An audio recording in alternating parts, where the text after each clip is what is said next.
التعديلات الدستورية دي في منتهى السوء، ومش هتخدم بناء دولة حديثة مدنية، بالعكس هتؤدي الى تكوين دولة دينية اسلامية. فاحنا من دورنا وواجبنا ان احنا نطلع بكل قوة ونقول ايه؟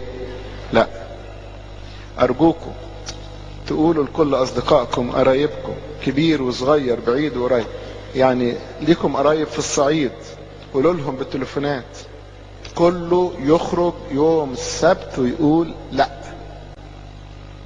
واخدين بالكم؟ احنا عددنا مش قليل، هيبقى قليل لو قاعدين في البيت.